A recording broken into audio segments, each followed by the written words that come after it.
What exactly is India? Some have labeled it as a life-changing escapade, and few have deemed it as an alteration of outlook. Regardless, all have sensed the profound impact it has on them. People come to India as one person and leave as another. Therefore, be assured that whatever your current situation or quest may be, India holds an array of opportunities and experiences for you to explore.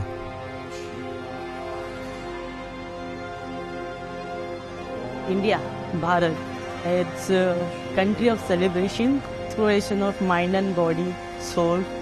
इनका कहना ये है कि अगर कोई व्यक्ति चाहे कि पूरी दुनिया के लिए अपना योगदान कैसे दे सकता है, जान भी लगा देंगे और इसके शान में, इसके बान में, इसके आन में कुछ भी कमी नहीं आने देंगे इंशाल्लाह।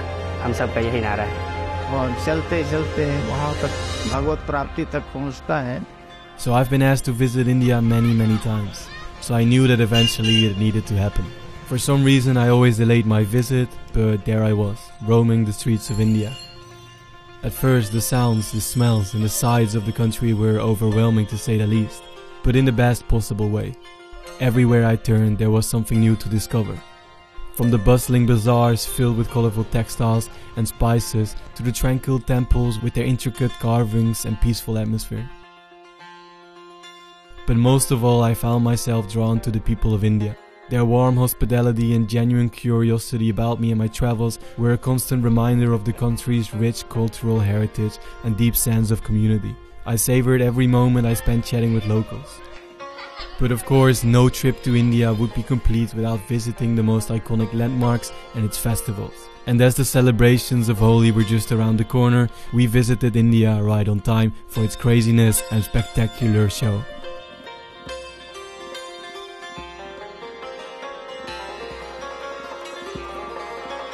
And as the sun rose higher and we entered the streets, we could notice the city of Jaipur filled with laughter, music and excitement.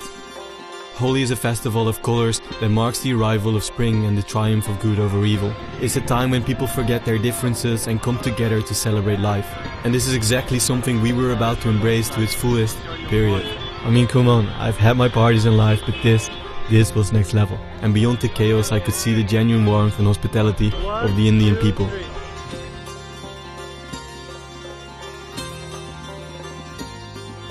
But Holi is also a time for introspection and renewal, where amidst the vibrant festivities, families gather at temples, seeking blessings and offerings. So now, we are really getting into the streets of Holi and enjoy this amazing day. Let's see what happens. Let's go.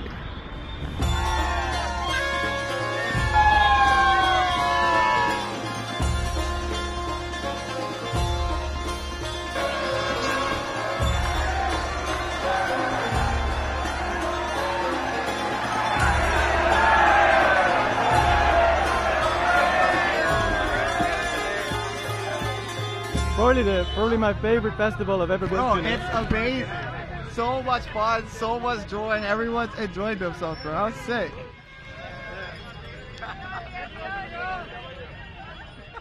After days of the colorful Holi festival, it was refreshing to slow down a bit.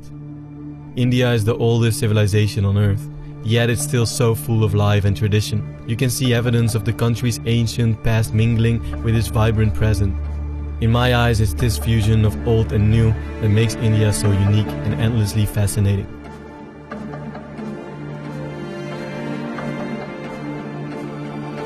You only truly experience a country when you experience its people. Our world is changing, sometimes for the better, sometimes for the worse. But if we think about it, we see something that we can't deny, which is the fact that we're becoming more connected worldwide. The world is starting to understand that beyond some minor differences, we're all very similar. That's what my trips these days are all about, and traveling really does enhance this understanding.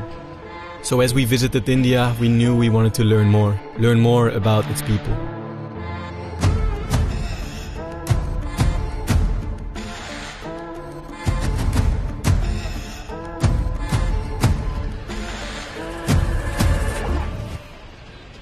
Rohit is a fire dancer and flow movement artist from India.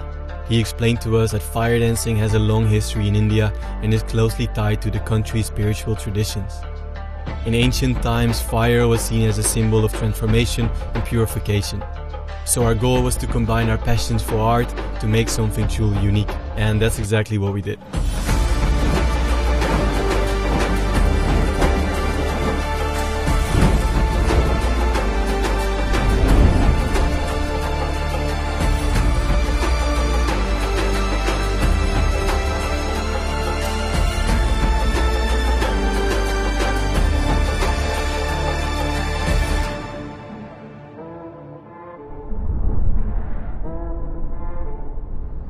Have you ever heard of the saying, there's unity in diversity?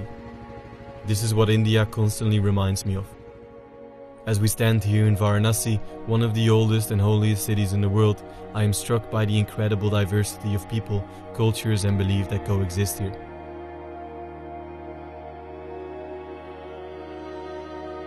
Varanasi is considered to be one of the oldest cities in the world, with a history that dates back more than 3,000 years.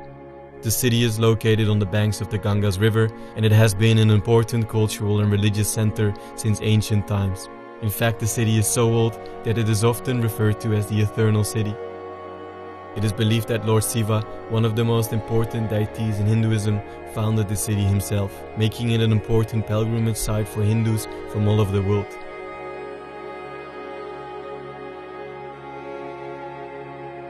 Traveling has been a passion of mine now for a long time. And lately, as I explore new places, I love to dive deeper into the history of countries and learn more about its people. For me, these cities are places of both wonder and contemplation. And this is what makes traveling so rewarding. It's the chance to experience new cultures and connect with people from all walks of life. These places are a reminder of the incredible diversity and beauty of our world, and a testament to the power of travel to open our hearts and minds to new experiences. With that being said, traveling has always been a deeply enriching experience for me.